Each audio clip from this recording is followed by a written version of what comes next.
عباس نہ روتے کیوں؟ قرآن میں حکم نماز ہے، طریقہ نماز نہیں۔ طریقہ نماز تم کو حدیث سے سیکھنا پڑے گا۔ تو جو بات کہہ رہا ہوں سننا۔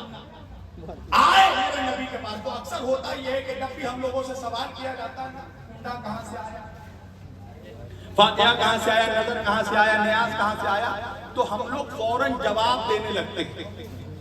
مناظرے کا یہ قاعدہ نہیں ہے کہ فوراً جواب دو، نہیں، سامنے والے کے سوال پہ ہی پہلے سوال پیدا کر دو، اس کے سوال پہ ہی کوسچن مارک لگا دو۔ جب وہ سوال کرے نا کنڈا کہاں سے آیا، تو پہلے اس سے پوچھو تو کہاں سے آیا، یہ شرٹ پینٹ کہاں سے آیا، ارے تو دنیا میں گھوم رہا نا سوٹ ٹائی پہن کے، اس سے پوچھو یہ ٹائی کہاں سے آیا، یہ گھڑی کہاں سے آیا، ایروپلین کہاں سے آیا۔ اللہ کے رسول تو اونٹ پہ سواری کرتے تھے، تو پلین میں کہاں سواری کرتا؟ پہلے سوال پہ سوال کرو، جواب بعد میں دیں گے ہم، پہلے سوال کا سوال کریں گے، سوال پہ سوال کریں گے۔ توجہ کیجئے گا۔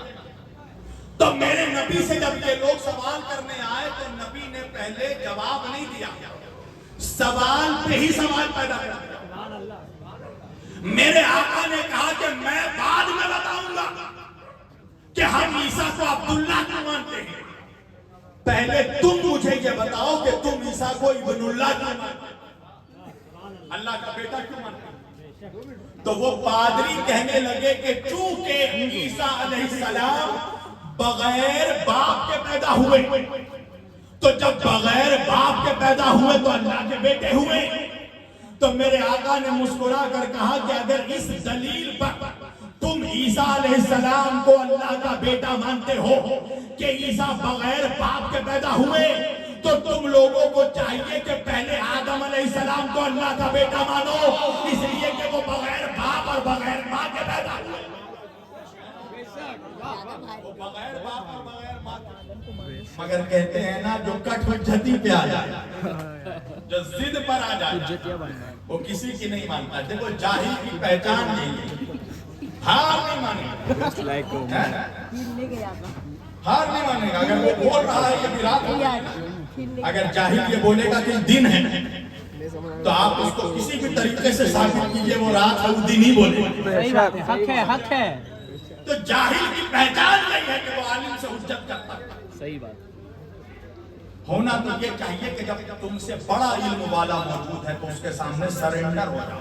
بے شک۔ اگر بات سمجھ میں نہیں آ رہی ہے تو جا کر ریسرچ کرو، تحقیق کرو، پھر کسی نتیجے پر پہنچو۔ توجہ۔ تو میرے آقا نے کہا کہ اگر عیسیٰ کو اس لیے اللہ کا بیٹا مان رہے ہو کہ بغیر باپ کے پیدا ہوا، تو آدم کو کیوں نہیں مانتے؟ وہ تو بغیر باپ ماں باپ کے پیدا ہوا، مگر ضد پر آ گئی یہ بات۔ میرے آقا دلیل پہ دلیل دے رہے ہیں، ماننے کو تیار نہیں ہے۔ عقل سے دلیل دی نہیں مانا، توریت سے دلیل دی نہیں مانا، زبور سے دلیل دی نہیں مانا، انجیل سے دلیل دی نہیں مانا، قرآن سے دلیل دی نہیں مانا۔ 3 دن ہو گئے، 3 دن بحث کرتے کرتے 3 دن گزر گئے۔ جب 3 دن ہو گئے اور یہ لوگ ضد پر اڑے رہے تو اللہ کی قدرت کو جلال آ گیا۔ اللہ نے جبریل علیہ السلام کو قرآن کی یہ آیت دے کر بھیجا۔ جبریل علیہ السلام آئے اور آنے کے بعد مسجد نبوی پہ میرے نبی کو بعد درود و سلام فرمایا۔ یا رسول اللہ، اللہ بعد درود و سلام یہ فرماتا ہے فَقُلْ تَعَالَوْا نَدْعُوا أَبْنَاءَنَا وَأَبْنَاءَكُمْ وَنِسَاءَنَا وَنِسَاءَكُمْ وَأَنفُسَنَا وَأَنفُسَكُمْ ثُمَّ نَبْتَهِلْ فَنَجْعَلْ لَعْنَتَ اللَّهِ عَلَى الْكَاذِبِينَ۔ اے میرے حبیب ان لوگوں سے کہو کہ لاؤ تم اپنے بیٹوں کو، ہم اپنے بیٹوں کو لائیں گے، وَنِسَاءَنَا وَنِسَاءَكُمْ، لاؤ تم اپنی عورتوں کو، ہم اپنی عورتوں کو لائیں گے، وَأَنفُسَنَا وَأَنفُسَكُمْ، لاؤ تم اپنے جانوں کو، اپنے نفسوں کو، ہم اپنے نفسوں کو لائیں گے، فَنَجْعَلْ لَعْنَتَ اللَّهِ عَلَى الْكَاذِبِينَ، اور جو جھوٹا ہوگا اس پر اللہ کی لعنت ہوگی۔ جبریل نے کہا یا رسول اللہ آپ بحث بند کر دیں آقا، اب یہ لوگ اس لائق نہیں ہے کہ آپ ان سے بحث کیجیے، آپ انہیں دلیل پہ دلیل دے رہے ہیں 3 روز سے، یہ ماننے کو تیار ہے۔ اب اللہ کہتا ہے اور بحث نہیں میرے حبیب، اب کیا کرو فقل تعالوا ندعو حسین یا حسین مولا حسین یا حسین